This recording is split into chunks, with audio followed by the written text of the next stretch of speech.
Since I was not an employee of the hospital and I had just came on scene offering my services, in my mind, I was going in to help in surgery, being, from my PA background. But again, when I came through the door, the VP met me and asked me to immediately go into sterile processing because they were not producing instruments. What if one conversation could save a life? What if one new process or new product could save a patient from surgical harm? Broadcasting from a hospital basement near you, you are listening to the Beyond Clean podcast, the global voice of sterile processing. Each week we spotlight the best practices, products and people from around the world who are disrupting our profession and helping you fight dirty. Every instrument, every time. Join us as we have the kinds of conversation that matter and give our industry the kind of voice that it deserves. Nyt on aika mennä puhdastakin puhtaammaksi. And now it's time to go beyond clean.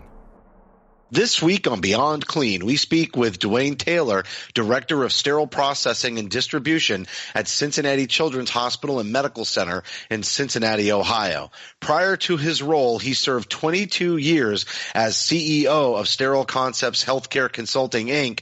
and Executive Director at Sterile Tech Staffing.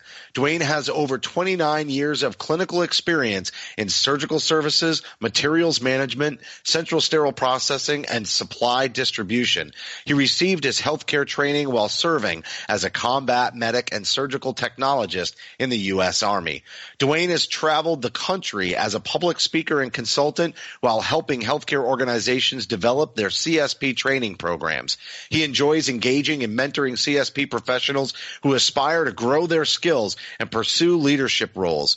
He currently holds the following certifications: Physician's Assistant, Certified Surgical Technologist, Certified First Assist, Certified Registered Central Sterile Technician, Certified Instrument Specialist, Certified Healthcare Leader, Certified Flexible Endoscope Reprocessor, and Approved Certified Educator. He graduated from the Academy of Health Sciences, Fort Sam, Houston, Texas, and the College of Healthcare Professions in Houston, Texas, with a Bachelor of Science degree in Healthcare Management on the President's List. His personal mission is to raise the bar of performance in CSPD by delivering clean, complete, and sterile instruments to every patient, every time, on time, and to properly educate and or train the sterile processing professionals entrusted to provide this service to the community. He established Sterile Concepts Healthcare Consulting for this purpose with an intense focus on staff development and regulatory compliance. And Mike, there are so many things in this bio, and sometimes we don't read the whole thing, but this is going to be a moving interview with Dwayne today. It's going to talk about the leadership, it's going to talk about the training, and it's going to talk about raising the bar.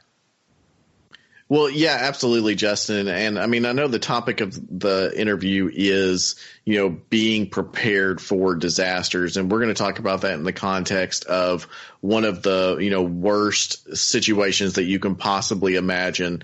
And we'll get into that during the interview. But I think the key that we have to think about here is preparedness, right?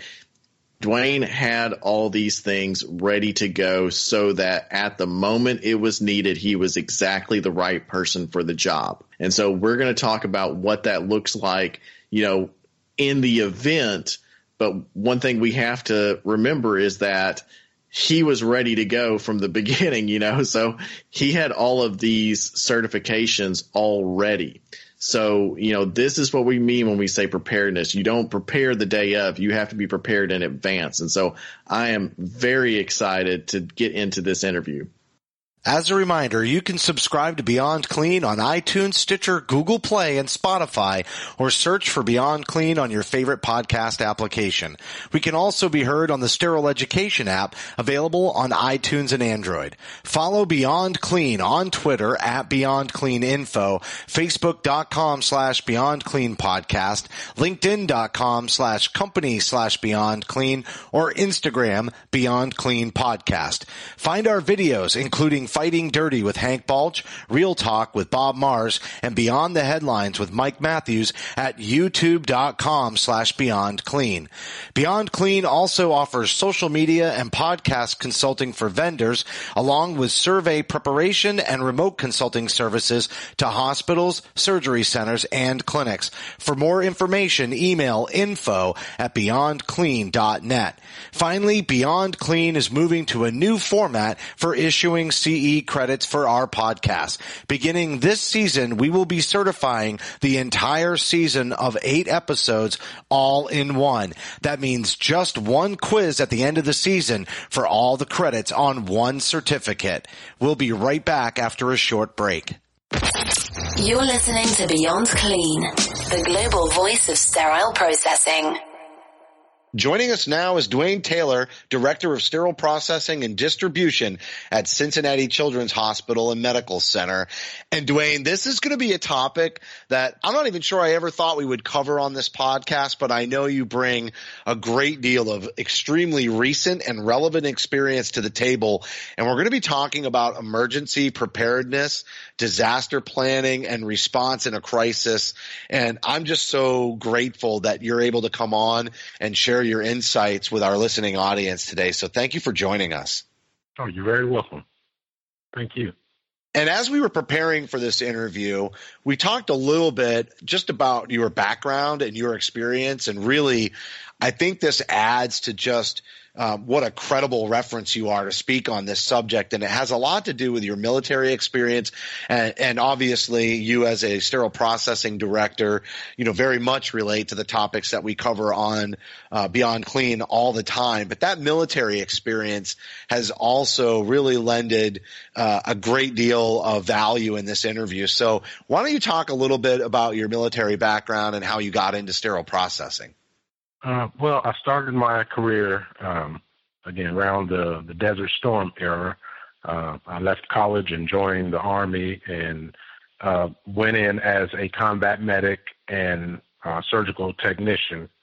I was sent over to Iraq, again, as a combat medic with the 4th ID or 4th Infantry Division, attached to 10th Combat Support Hospital, and acquired firsthand battlefield trauma experience and so forth. Of course, after leaving the Middle East and coming back stateside, I wound up going to PA school, became a physician's assistant, and of course, worked in the OR with routine cases, and went into leadership and took over sterile processing. Being in the military, being a surgical tech and a sterile processing tech was the same job. We rotated 3 months in the OR, 3 months in sterile processing. So that's pretty much how my career started in sterile processing. And I also want to just tag on to that, the leadership piece, because I have an experience as a registered nurse, but I wouldn't say that we got a great deal in my baccalaureate training on leadership and how you develop leaders in healthcare. Can you maybe dive a little bit deeper into that military experience and just how that gave you the leadership skills that you could bring to the department? Because I think leadership is something that isn't often taught and definitely is something that is role modeled. And I'm sure you've impacted the people around you because of your background. So one good thing that I learned, I learned many good things in the military, but one of the things that really stuck with me was their leadership training program. Of course, they have defined programs just for leadership called primary leadership development. And of course, that's where they take the lower ranking staff and they put you through leadership development, getting you prepared for non-commissioned officer status. Again, you go through basic leadership training, how to lead, your platoons or your soldiers, how to mentor, coach, pretty much basic leadership skills, communication, problem resolution, critical thinking, things of that sort. So leadership really ties into the whole purpose of this interview, or the whole focus of this interview, which is emergency preparedness. And I know leadership is a key skill in those situations. And it's really, I think everybody that's going to be listening to this podcast is fully aware of the unfortunate events that unfolded on October 1st of 2017. You were in Las Vegas at the time. So why don't you talk about what happened on Route 91 that night? So on October 1, 2017, I was actually, I had just left a contract assignment in Sacramento, California, and I was supposed to be retiring. Well, I called myself retiring, and I had a home in Vegas that, of course, that I had acquired through divorce. So Vegas became my new home. And 5 days into my quote-unquote retirement, that's when the October 1 event happened. One of my previous staff members in Sacramento actually called me up that night and notified me of what was going on, because I was actually in the bed. And I got up and, of course, when I heard someone was shot in Vegas, again, I really didn't think too much of it, because it's Vegas, lots of money, lots of gambling, people probably always getting shot in Vegas. But when he said it was like 60 people, that number really hit me hard. So I got up and I called one of the VPs of surgical services that I knew and one of the local hospitals, and he asked me to come right away. So I came, and it was just chaos. Kind of took me back to my military days. And he knew that I had extensive background in sterile processing. They had no instruments, and he just asked me, just go into the instrument room, get us instruments. So that's how everything started unfolding for my part in the October 1 event. Now, Dwayne, I want to back up a minute and just lay the groundwork for this particular event that we were discussing, and just go through some of the statistics so that our listeners are aware of just the gravity of what we're discussing. This was the Route 91 shooting in Las Vegas. This is generally regarded as the worst mass shooting event in United States history. There were 58 people who were killed, at least 413 who were wounded by the shooting, with panic and trampling injuries, bringing the total of injuries to about 869 total injuries that were involved. This is perhaps one of the most tragic events in our nation's history. And so I just wanted to get a feel for the department itself, because obviously we've talked a little bit about your leadership that you bring into the department. So why don't you tell us about the department? Can you describe what is the dynamic that's going on in that department, maybe prior to this, and then once you get in there?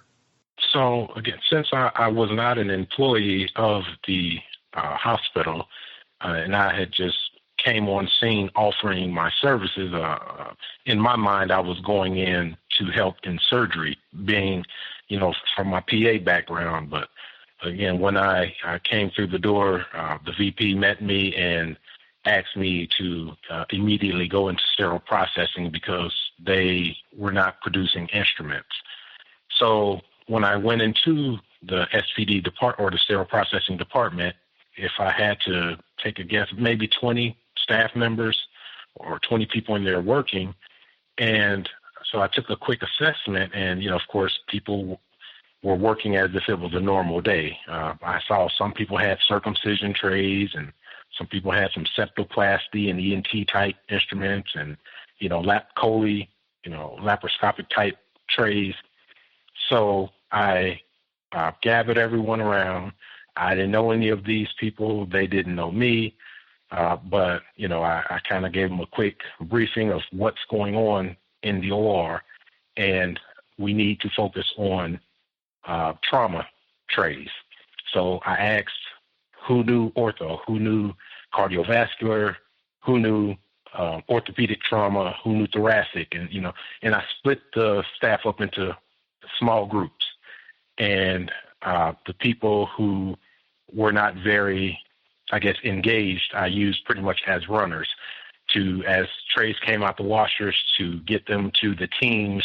If it was ortho trauma, if it was cranies, they would take those trays to the team. So I wanted to keep the teams at the tables instead of having them get up, walk around looking for instruments.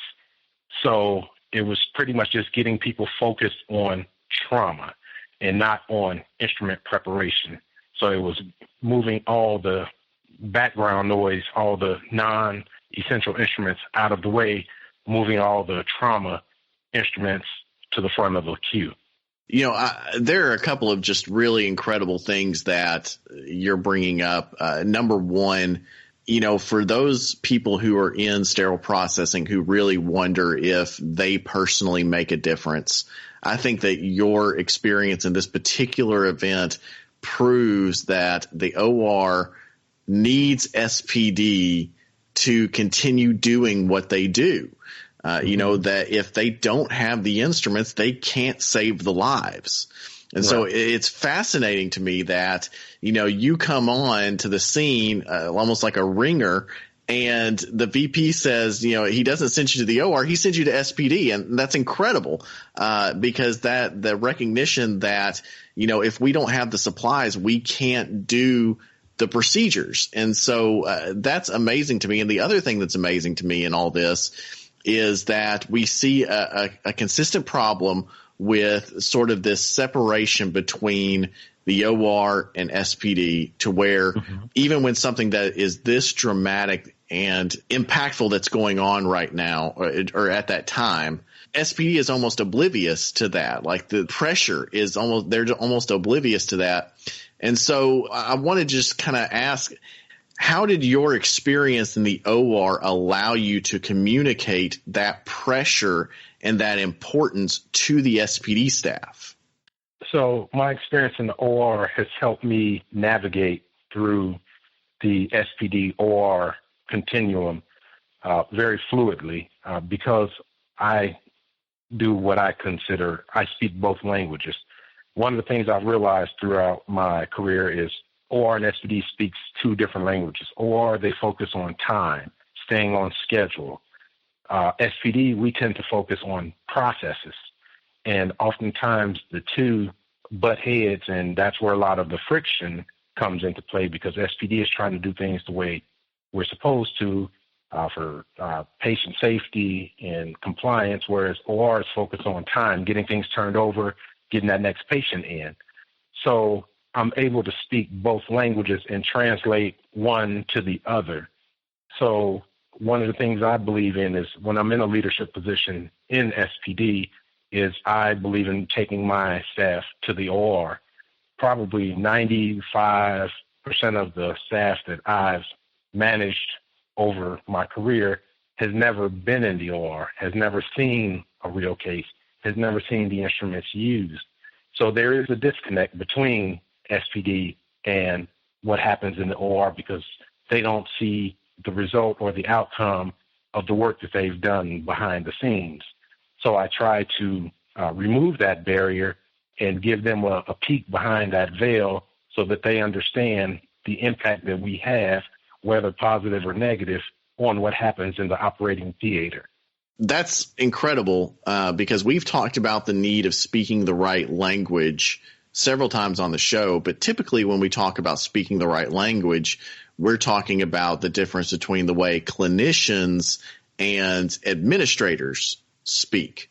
You're saying that OR and SPD have two different languages, which is something I don't think we've ever talked about before, but what you're saying makes a whole lot of sense. So that's incredible. So I guess probably the biggest challenge then with a process-focused group like SPD in a trauma or a mass casualty event is how do we maintain our processes when we're put under the stress of these mass events? So I'm guessing that your military background really equipped you with some critical thinking skills. So can you just walk us through kind of what you were prioritizing and what those critical thinking skills were kind of just fleshing out as you were trying to figure this situation out? As you go into a new facility, not knowing the inventory, you're trying to get a quick lay of the land. You're trying to see what's there on the shelf. So as I broke the staff up in groups, just pushing what was currently there on the shelf, general, ortho, CV, thoracic, OR, people from the OR was constantly coming back. We need. The people who are sterilizing, like, okay, do we have that in the sterilizer? No. Okay, I don't see one here. Okay, take this set. So if they're needing a abdominal tray, we didn't have an abdominal tray ready. We gave them a GYN tray that was coming out of autoclave or cooling because they needed to get into the belly, peritoneal cavity to control some bleeding. So it had basic clamps, exposure instruments, basic retractors.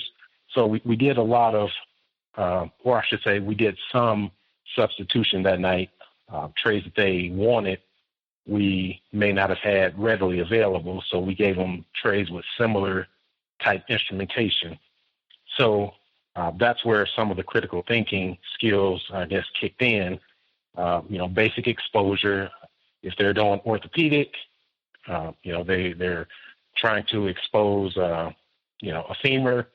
We may not have had the small frag or bone set that they needed. So we gave them basic ortho instruments. We knew we had one coming out in 13 minutes where they can get started with this tray. By the time, they get exposure, get bleeding controlled, the tray would have been out of the autoclave, we rush it to the OR.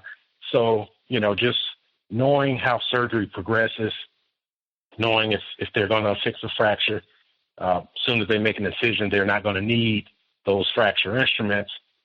Just kind of keeping in mind how surgery progresses, about how much time we would have before they would need those instruments in their hands. That's where a lot of that critical thinking came in. Well, and that ties in really nicely to something that you were saying earlier regarding, your experience in the OR. Since there is such a separation between SPD and the OR, if we are not equipping our sterile processing technicians and especially our sterile processing leaders to understand surgery, then they can't make these types of critical thinking decisions.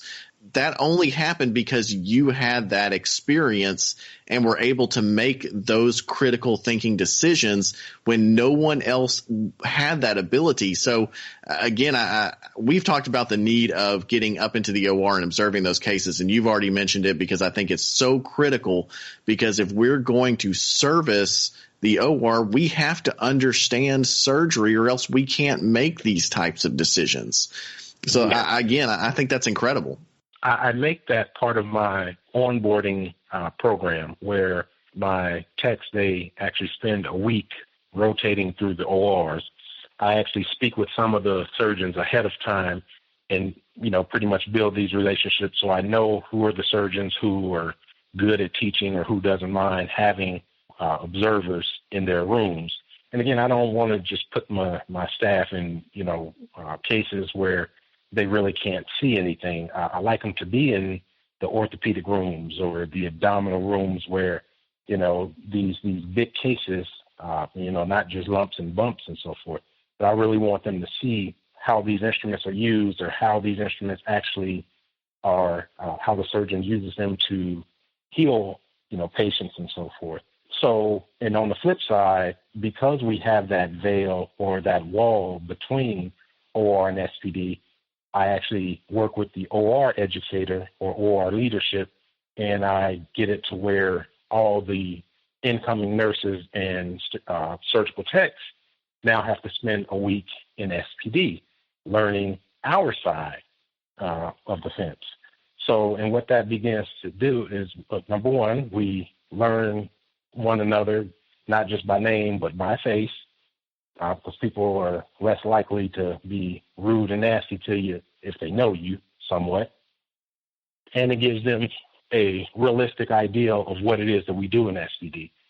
I can't tell you how many hospitals I've been in around the country where the thought process from the OR is, if we give them these instruments, we should have them back in 15 or 20 minutes. And that's not how the process works. And I've educated nurses and surgical techs that have been doing their jobs for 10, 15 years, and they were totally surprised when we walk them through what it takes to achieve cleanliness, sterilization of instruments, to get those instruments ready between patients. That, a lot of them have never gone through that process, just as a lot of our staff in SPD has never gone through spending time in the OR. So it's a real learning experience on both sides of the fence.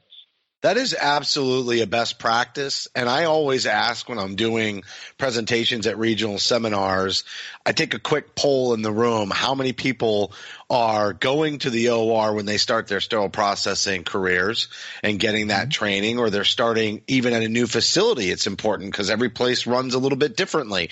And I get a show of hands. And then if we've got nurses in the room or surgical techs in the room, I ask them the same thing. And then I ask how many of them did that as part of their curriculum or their onboarding process. And we do get a mixed bag. And I'd even say some regions you see a lot of that happening. And then other regions you don't see it as much, but it's 100% a best practice that shared sort of knowledge and exposure and training is so critical. And there's lessons to be learned, which really ties in to sort of the next thing that we wanted to talk about, was some lessons learned from that experience that night, because you talked before we got on the interview about a debrief, and you just mentioned about your relationship with the surgeons. And part of that debrief was getting together with all the people in the OR and SPD to sort of evaluate what had just happened. And I'm sure some of that is just because people have an emotional response to the situation. Some of it's what can we do better? But everybody's got sort of something to say and an immediate reaction. And that's such a healthy thing to do culturally. I'm so glad to hear that you did that. But one of the things you told us was that they had even noted how important your military experience was to the successful response in that situation. Can you talk about that? And then I want to tee up maybe a deeper dive into some other lessons learned from that event. A lot of things that happened that night, again, it wasn't, we did not have a successful outcome because of SPD.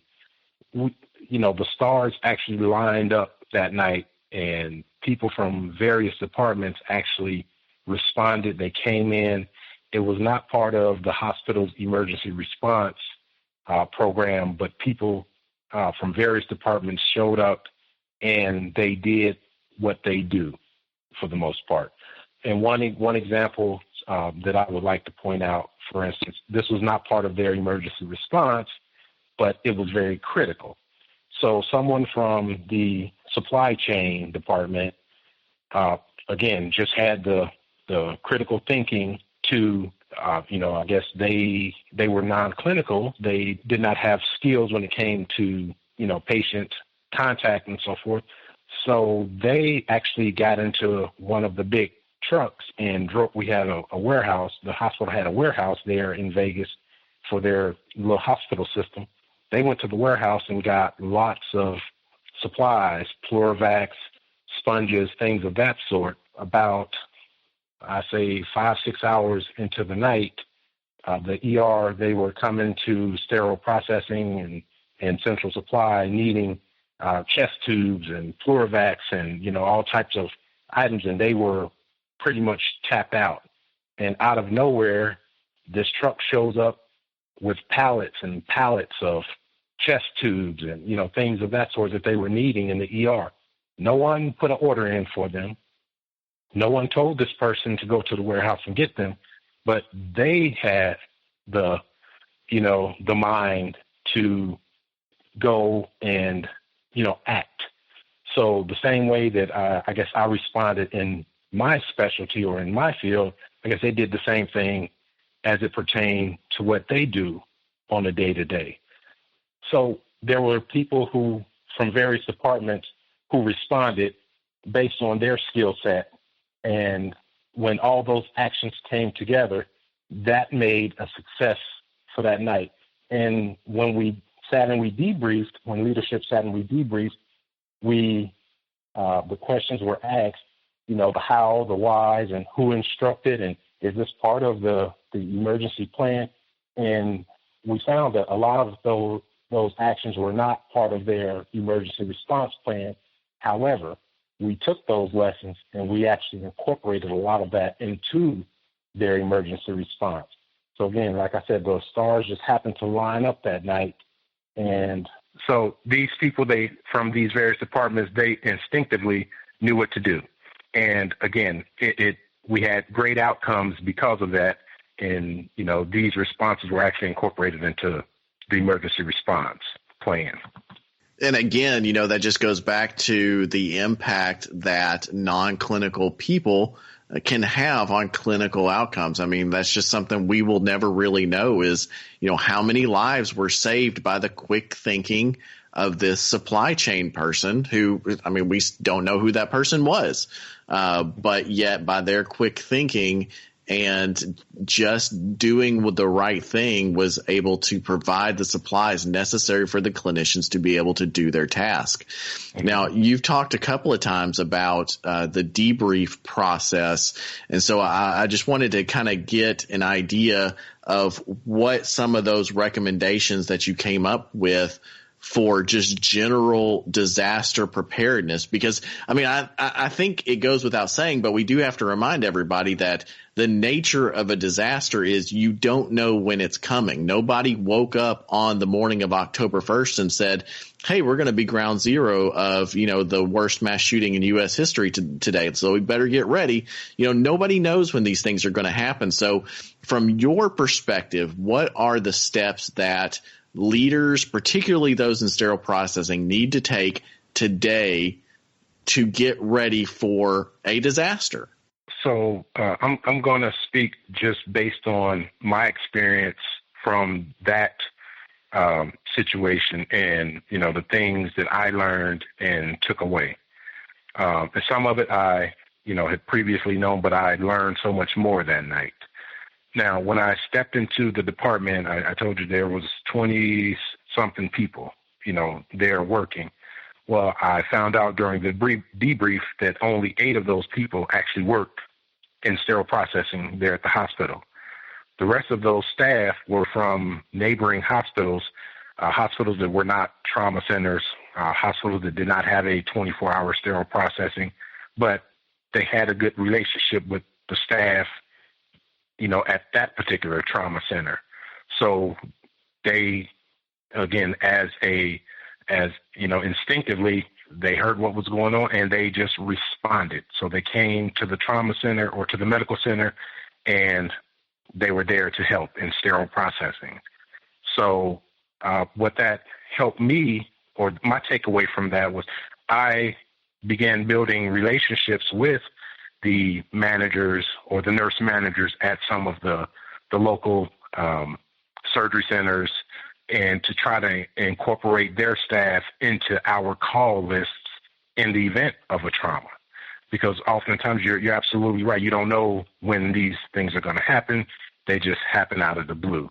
And anyone who works SPD knows it can be a struggle just to keep up with the regular scheduled day-to-day workload.